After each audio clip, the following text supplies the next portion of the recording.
जारै बेरेखा जाहाथे थांनो हाया बा थांनो गोसो जाया, लोगोसे देहायारि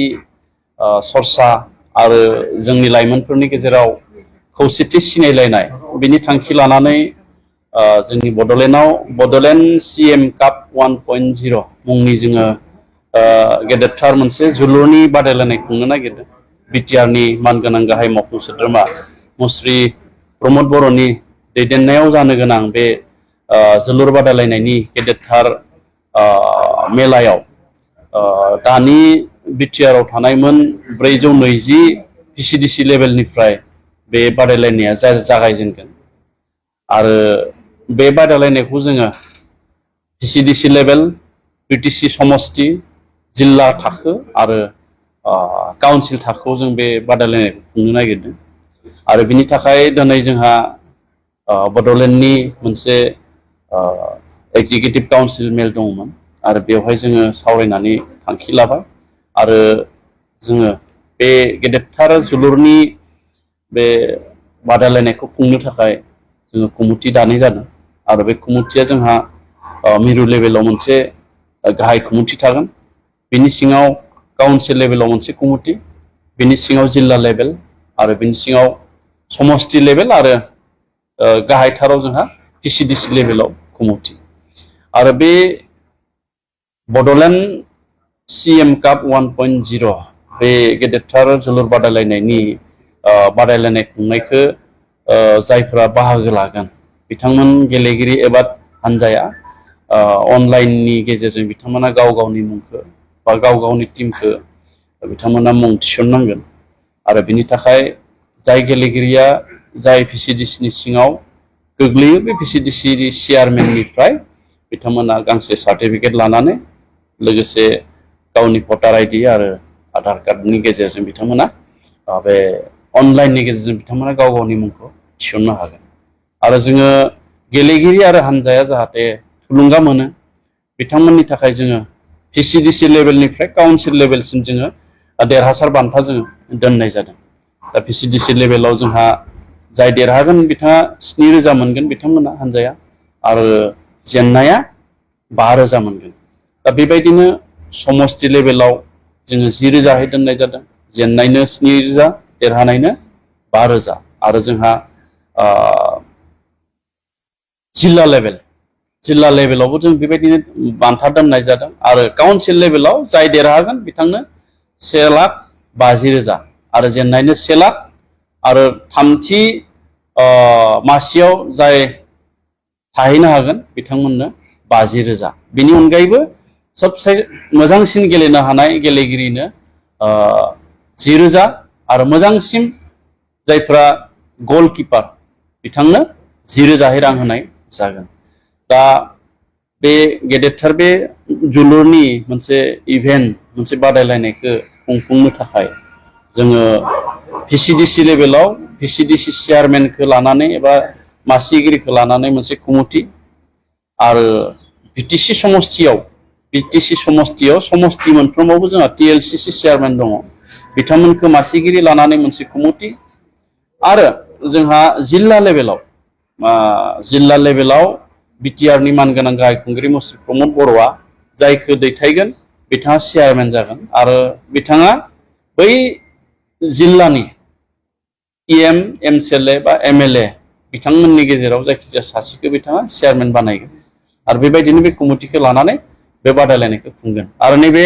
बादायलायनायाव जोङो 2,000निबो बांसिन गेम जागोनखौ जोङो मिजिं थिनाय जादों जिहेतु 420 PCDCआव बे बादायलायनाया जाहैगोन आरो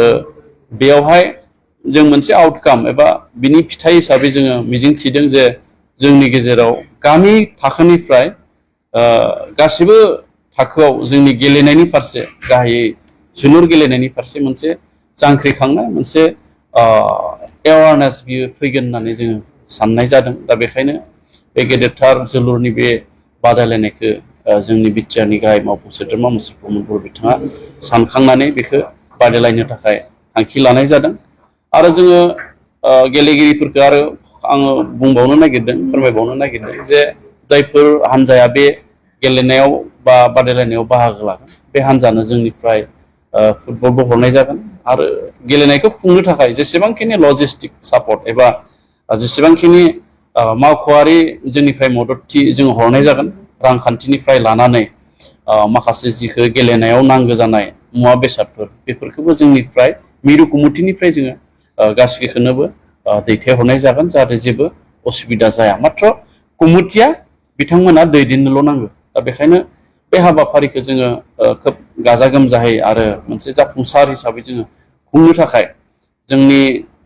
बिटिआरनि आखायाव थानाय गासैबो अफिसियेलखौ जोङो बाहायनो नागिरदों जोंहा लाइमोन एबा गेलेमु अनसाय बिफान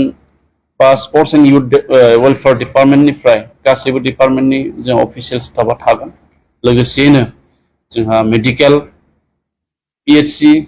बा पुलिस प्रशासन बायदिसिना डिपार्टमेन्टफोरखौबो जों बेवहाय थिसननानै जोंनि खुंनायनि जि कमिटि बे कमिटिखौ जोङो गोख्रों महरै खालामनो नागिरदों जोंहा गोजोनथाव बाथ्राबाव दुरुन कापआ बे बाराव बड'लेण्डआव थामथि खेबनि थाखाय जोंहा खुंजानो थांगासिनो दङ आरो बे दुरुन कापनि गेजेरजों जोङो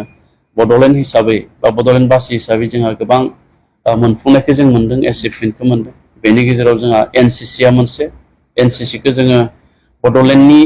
नाव जोङो मोनसे इउनिट जोङो लुबैबाय थादोंमोन नाथाय बेखौ जोङो मोनफुंनो हायाखैमोन आरो दुरुन काप खुंनायाव जिहेतु भारतनि रैखाथि मन्थ्रिया फैदोंमोन आरो बिथांनो गोसोखांलाय होनायलाय बिथाङा जोंनो बे एनसिसि 173 आसाम बेटेलियन बेखौ जोंनो क'क्राझाराव होबाय आरो बेखौ जों देग्लाय दुरुन काप खुंनाय समावनो बेखौ जों बेखेवनो थाखायबो जों सावरायनाय जादों बे मोनसे गेदेरथार जोंनि थाखाय जाफुंसारनाय आरो मोनसेया जाबाय high performance rehabilitation and training for sports जोंहा बे मोनसे गेदेरथार बेयो मोनसे जोंनि मोनफुंनाय बियो आसामाव बियो हयथ' थामथि जरहाट गुवाहाटीनि उनाव बियो बिटिआर क'क्राझाराव बेबो मोनसे जोंनि जाफुंसारनाय आरो बिनि गेजेरजों जोंनि बड'लेण्ड ओनसोला जों बड'लेण्डआव जानाय दुरुन कापखौ जोङो मोनसे थेम होनानै जोङो लादों बेखौ होदोंना सिटि अफ पिस दुरुन कापआ जेराव जादों क'क्राझाराव बेखौ जोङो सिटि अफ पिस दा बे गुबुन गुबुन कान्ट्रियाव मुलुगनि गुबुन गुबुन जायगायाव जिहेतु सनि टिभिया बे दुरुन कापखौ लाइभ खालामो बेयाव गुबुन गुबुन मुलुगनि मानसिफ्राबो बेखौ नुदों आरो दिनै बेजोंनो थोजासे जोङो सिनायथि मोनदों दा जायखिजाया देग्लायनि 134 बे दुरुन कापआव जोंहाथ' गावनि मोनसे टिम थाखागोनानो बड'लेण्ड एफसि आरो बिनि थाखाय जितु प्रिपेरेसन बिनि थाखाय जितु थियारि बा थाग थियारि खालामनाय बे जोंहा कमिटिया जालांबाय आरो दिनै दाख्लै दिल्लीयाव जानाय जोंनि एक्जेक्टिभ काउन्सिलावनो जोङो बेखौ जों बे कमिटिखौबो एप्रुभ खालामबाय आरो जोंनि जि क'क्राझाराव थानाय साइ स्टेडियामाव जिहेतु बेयावनो जों खुङो बेयाव जोंनि जि आगोलाव बानायनाय जितु आइरन गेलारि बेखौ जोङो उखुम होनायनि थाखाय जोङो बेबस्था खालामनाय जादों बेनि खामानिया सान हर सोलिगासिनो आरो जोंनि जि फिल्ड फोसाबनाय खामानि बेखौबो जोङो मावगासिनो दङ दा जायखिजाया 134 दुरुन काप एसिया हादोरमानिनो बयनिख्रुइ गोजामसिन बे दुरुन कापआ जोंनि बड'लेण्डआव थामथि खेबनि थाखाय जानो थांनाया जोंनि थाखाय जोबोद गोग्गाथाव आरो बेनि थाखायबो जोङो साखाफाराजों सोलिबाय थादों आरो जोङो सावरायदों आर्मि बिथांमोनखौबो खावलायदों जोंनि बिटिआरनि गाहाय खुंगिरि मुस्रि प्रमद बर' बिथाङाबो नाजादों जे भारतनि जोंहा हादोरगिरि बिथांखौ जोङो लाबोनो हायो नामा बिनि थाखाय आर्मियाबो नाजागासिनो दङ जोंनिफ्राय मानगोनांसिन बिथांनिफ्रायबो लाइजाम जोङो दैथायहरबाय दा जायखिजाया जोङो मिजिं थिदों आरो बिथांमोना फैबावोब्ला जोंनि बड'लेण्ड ओनसोलनि गोबां बाथ्रा आरो गोबां बाथ्राखौ जों बिथांनो फोरमायहरनो हागोन दा बेखिनिनि थाखाय जोंनि साखाफारानि खामानिया जों सोलिबाय दा बेयाव बाहागो लानायनि थाखाय गांसे गांसे फोरमानलाइ एबा बिथांमोना मोनसे गांसे सार्टिफिकेट हिसाबै बिथांमोना मोनगोन दा बेखिनि नि थाखायनो जों दिनैनिफ्राय जाहाथे गेलेगिरि एबा टिमा अनलाइन रेजिस्ट्रेसन खालामनो हायो बिनि थाखाय जोङो मोनसे वेबसाइट जोङो दिनै बेखेवनाय जाबाय आरो दिनैनिफ्रायनो गोसो जायोब्ला गेलेगिरि आरो टिमफ्रा बे वेबसाइटआव गाव गावनि मुंखौ थिसननो हागोन जोङो फैबाय थानाय बे जुन दाननिनो जोङो 15 खालारनिफ्राय जोङो गेमखौ स्टार्ट खालामनो नागिरदों जागायनो नागिरदों बेनिफ्राय जोङो गेमखौ जागायनानै माब्लासिम जोबहैयो थेवब्लाबो टेन्टेटिभ जोङो जुलाइनि गेजेराव जोङो फोजोबनायनि मोनसे थांखि लानाय जादों जोंहा वेबसाइटआ स्पर्ट्स एन्ड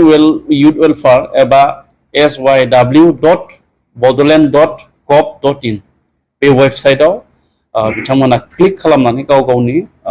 मुंखौ बिथांमोना थिसननो हागोन।